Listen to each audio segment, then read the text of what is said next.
নমস্কার, আমি দেবপ্রিয়া সাহা। জাস্ট আর চ্যানেলের আরও একটি ভিডিওতে আপনাদের সবাইকে স্বাগত জানাচ্ছি। বর্তমান যুগে আমাদের লাইফস্টাইল এমন অবস্থায় গিয়ে দাঁড়িয়েছে যাতে কিনা আমরা প্রত্যেকে প্রায় ওবেসিটির দিকে এগিয়ে যাচ্ছি। মানে আমাদের ডেইলি বেসিসে বাইরের খাওয়া দাওয়া, অয়েলি ফ্যাটি খাবার দাবার, এই সমস্তগুলো কিন্তু ভীষণ পরিমাণে বেড়ে চলেছে। সেই জন্য 2021 সালের ডেটা অনুযায়ী, যেটা কিনা ন্যাশনাল ফ্যামিলি হেলথ সার্ভে যে ডেটাটা আমাদেরকে দিয়েছে, সেই অনুযায়ী দেখা যাচ্ছে যে বেশিরভাগ ক্ষেত্রে মহিলারা কিন্তু পুরুষদের থেকে বেশি পরিমাণে ওবেসের দিকে এগিয়ে চলেছেন। আর এর প্রধান এবং অন্যতম কারণ হচ্ছে আনহেলদি ডায়েট। মেনলি এই ওবেসিটিটা আরবান এরিয়াতে বেশি দেখা যাচ্ছে রাদার দ্যান রুরাল এরিয়া। কারণ আরবান এরিয়াতে আমাদের লাইফস্টাইলটাই এরকম, আর আমরা বিভিন্ন রকম অফিসে যারা কাজ করি সেখানে আমরা বসেই কাজ করছি, আমরা একটা সিডেন্টারি লাইফ স্টাইল লিড করছি এবং বিভিন্ন রকমের খাবার যেগুলো আমরা খাচ্ছি সেগুলো মেনলি হচ্ছে রেডি টু ইট খাবার, রেডি টু কুক খাবার। তো সেক্ষেত্রে সেগুলোর মধ্যে preservatives, fat content, calorie content এতটাই হাই পরিমাণে থাকছে, এতটাই বেশি থাকছে, যেক্ষেত্রে আমাদের ফ্যাট কনজিউম বা ক্যালোরি কনজিউম অনেকটা বেশি পরিমাণে হয়ে যাচ্ছে, যেটা আমাদের ডেইলি রিকোয়ারমেন্ট তার থেকে। এছাড়া তো বিভিন্ন রকমের অনুষ্ঠান, পার্টি, এগুলো তো আমাদের রয়েছে। তো সেগুলো তো গিয়েও আমরা যে খাবারগুলো খাচ্ছি সেগুলো তো অবভিয়াসলি ফ্যাটি ফুড বিভিন্ন রকমের, আর বিভিন্ন হচ্ছে কি ক্যালোরি রিচ খাবার দাবার। আর রুরাল এরিয়াতে কি হচ্ছে, তারা এরকম সিডেন্টারি লাইফস্টাইল প্রথমত লিড করছে না, তাদের লাইফস্টাইলটা একটু হেভি টু মডারেট ওয়ার্কারদের মধ্যে পড়ছে। সেখানে তাদের একটা ফিজিক্যাল অ্যাক্টিভিটি হচ্ছে এবং তারা যে বাড়িতে খাবার দাবার প্রিপেয়ার করছেন সেক্ষেত্রেও তারা অতটা সব কিছু তারা ঘরোয়াভাবে বানিয়ে নিয়ে তারপরে সেই খাবারটা খাচ্ছে। তো সেক্ষেত্রে তাদেরও ক্যালোরি বা ফ্যাট এই সমস্ত জিনিসগুলো কিন্তু অতটা বেশি পরিমাণে তাদের ডায়েটে থাকছে না। তো এই জিনিসগুলোকে ঠিক করতে কিন্তু আমাদেরকেই হবে, কারণ এই ওবেসিটি যদি দিন দিন বাড়তে থাকে মেনলি মহিলাদের ক্ষেত্রে, সেখান থেকে বিভিন্ন রকমের মেটাবলিক ডিসঅর্ডার আমাদের বডিতে শুরু হয়ে যেতে পারে, যেরকম নাকি আইবিএস মানে ইরিটেবল বাওয়েল সিনড্রোম, যেমন কিনা ডায়াবেটিস। সবচেয়ে বড় মেটাবলিক ডিসঅর্ডার হচ্ছে ডায়াবেটিস। যদি লাইফস্টাইল ঠিক না থাকে, যদি আমরা আমাদের খাওয়া দাওয়া ঠিক না করে থাকি, তাহলে কিন্তু ডায়াবেটিস মানে T2DM যেটা টাইপ 2 ডায়াবেটিস মেলাইটাস আসতে বাধ্য। এছাড়াও কিন্তু প্রেশারের সমস্যা, ব্লাড প্রেশারের যে সমস্যা, সেটাও কিন্তু অবশ্যই শুরু হয়ে যেতে পারে। মেনলি আমাদের এই ফ্যাটি ফুড ইনটেক বা এই রেডি টু কুক বা এই সমস্ত খাবারগুলো আমাদের কখন বেশি খাওয়া হয়ে থাকে, যদি সেরকমভাবে কারোর একটা 24 আওয়ার্স ডায়েটারি রিকল নেওয়া যায়, যারা নাকি অফিসে চাকরি করছেন মেনলি, বা বাড়িতেও যারা আছেন তাদের ক্ষেত্রেও, সেক্ষেত্রে দেখা যাবে যে ইভিনিং স্ন্যাক্সের টাইমটাতে এই সমস্ত খাবারগুলো খাওয়ার ক্রেভিংস বা ইচ্ছা মানুষের বেশি পরিমাণে জেগে থাকে। তো সেক্ষেত্রে কারণ এই সময়টাতে প্রচুর পরিমাণে খিদে পাচ্ছে আমাদের, ইভিনিং টাইমটাতে মনে হচ্ছে কি খাবো কি খাবো। তো সেক্ষেত্রে আমরা সুইগি, জোম্যাটোতে অর্ডার করে নিচ্ছি, এখন ব্লিঙ্কিট হয়েছে, বিগ বাস্কেট হয়েছে, বিভিন্ন রকম অ্যাপের মাধ্যমে আমরা বিভিন্ন রকমের খাবার কিন্তু অর্ডার করে নিতে পারি। আর এই সমস্ত খাবারগুলোতে ফ্যাটের পরিমাণ, অয়েলের পরিমাণ, প্রিজারভেটিভ বা ক্যালোরির পরিমাণ অনেকটাই বেশি থাকছে। আর এই সমস্ত খাবারগুলোতে কিন্তু ফাইবারের পরিমাণটা অনেকটাই কম থাকে।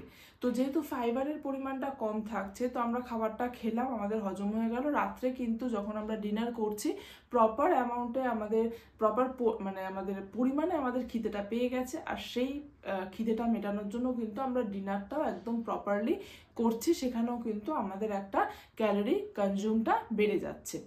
তো সেক্ষেত্রে আপনাদের স্ন্যাকিং টাইমটাতে এমন কিছু খাবার আপনাদেরকে রাখতে হবে যেটা কিনা আপনাদের ক্যালোরিটাকে কোয়ান্টিফাই করতে পারবে, ক্যালোরিটাও বাড়বে না, ফ্যাটি খাবার দাবার খুব বেশি থাকবে না, বাট সে খাবার একটু টেস্টিও হবে আবার।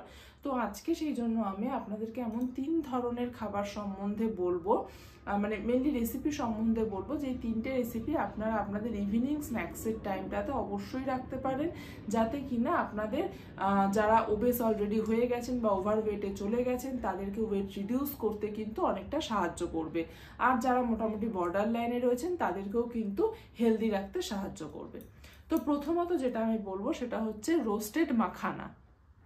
মাখানা হলো এমন একটা ফুড যেটা কিনা ওয়েট রিডিউস করতে আপনাদের যথেষ্টভাবে সাহায্য করবে। কারণ এই মাখানাতে রয়েছে ফাইবার, প্রচুর পরিমাণে ফাইবার থাকছে, প্রচুর পরিমাণে এতে প্রোটিনও থাকছে। ফাইবার আর প্রোটিন যেই খাবারে বেশি পরিমাণে থাকবে সেই খাবারটা কিন্তু আমাদের পেটে অনেকক্ষণ স্টে করবে, কারণ ফাইবার আমাদের স্যাটিয়াইটি লেভেলটাকে ফুলফিল করছে, ওই জন্য আমাদের খিদেটা পায় না খুব সহজে। আর প্রোটিন জাতীয় খাবার কিন্তু ডাইজেস্ট হতে অনেকটা সময় নেয়, অনেকটা আমাদের স্টমাকে কিন্তু স্টে করে থাকে, তো সেই জন্য খিদেটাও খুব একটা বেশি পায় না। তো এই কারণটাতে কিন্তু মাখানাটাকে আপনারা ওয়েট রিডিউসিং ডায়েটের মধ্যে চুজ করতে পারেন। আপনারা এটা প্লেন মাখানা হিসেবেও খেতে পারেন, বা একটু যে কোনো মশলা ছড়িয়ে রোস্টেড মশলা মাখানা হিসেবেও কিন্তু আপনারা এটা আপনাদের ইভিনিং স্ন্যাক্স টাইমে রাখতে পারেন। দ্বিতীয়ত যেটা বলবো সেটা হচ্ছে কি সুইট কর্ন চাট। সুইট কর্নটাও কিন্তু একটা ওয়েট রিডিউসের ডায়েটের জন্য খুব ভালো একটা খাবার হতে পারে, কারণ এতেও সেম প্রোটিন এবং ফাইবারটা খুব ভালো অ্যামাউন্টে থাকছে। ফ্যাট একদম না থাকার বরাবরই থাকে এটার মধ্যে, একদম খুব মিনিমাম অ্যামাউন্টে থাকছে ফ্যাটটা, আর ক্যালোরিও কিন্তু এতে খুব কম অ্যামাউন্টে থাকছে। তো সেই কারণে আপনারা সুইট কর্নটাকে অ্যাজ আ চাট হিসেবে এটার মধ্যে আপনারা একটু সুইট কর্নটাকে আপনারা বয়েল করে নিলেন, তারপর একটা মিক্সিং বোলের মধ্যে পেঁয়াজ কুচি, টমেটো কুচি, ধনেপাতা কুচি, কাঁচা লঙ্কা কুচি, lemon juice, salt, black pepper এই সমস্ত দিয়ে ভালো করে ড্রেসিং করে নিয়ে দেন আপনারা এটাকে অ্যাজ আ চাট হিসেবে কিন্তু খেতে পারেন। এটাও কিন্তু আপনাদের অনেকক্ষণ একটা স্যাটাইটি লেভেলটাকে ফুলফিল করবে, অনেকক্ষণ আপনাদের স্টমাকে স্টে করবে। আর হ্যাঁ, সুইট কর্নটাকে আপনারা বয়েল করে একটা জিপলক প্যাকের মধ্যে রেফ্রিজারেটরের মধ্যে করে 2 থেকে 3 দিন কিন্তু স্টোর করে রেখে দিতে পারেন, অসুবিধা কিছু হয় না। নেক্সট হচ্ছে গিয়ে যেটা বলবো সেটা হচ্ছে বেসন চিল্লা। বেসনটাও একটা প্রোটিন রিচ খাবার, কারণ এটা ডাল থেকে তৈরি হচ্ছে, এটার মধ্যে ফাইবারও অনেক বেশি পরিমাণে থাকছে। সেম আমি আগেও বললাম যে প্রোটিন আর ফাইবার রিচ খাবারই অবশ্যই আপনাদের ওয়েট রিডিউসিং ডায়েটের মধ্যে ইনক্লুড করতে হবে। তো সেই কারণে বেসনটাও কিন্তু একটা খুব হেলদি অপশান হতে পারে।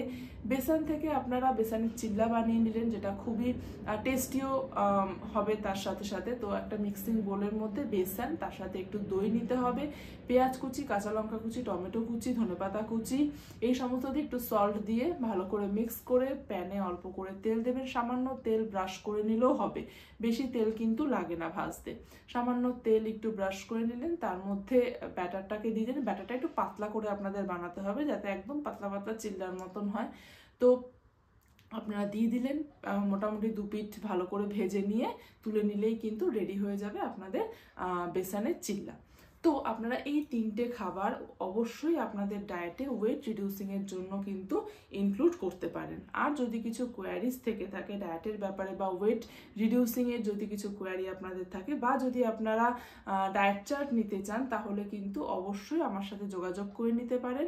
আর হ্যাঁ, কোয়ারিজের জন্য আপনারা হোয়াটসঅ্যাপ গ্রুপে জয়েন করতে পারেন, যেটা কিনা আমার হোয়াটসঅ্যাপ গ্রুপ আছে। প্রচুর পেশেন্ট তাতে বিভিন্ন রকমের ডায়েটের কোয়ারি করে থাকে। আর যদি ডায়েট কনসালটেশন নিতে হয়, অবশ্যই নিচের দেওয়া নাম্বারটাতে সরাসরি আমার সাথে যোগাযোগ করে নিতে পারবেন। নমস্কার, সুস্থ থাকুন, ভালো থাকুন।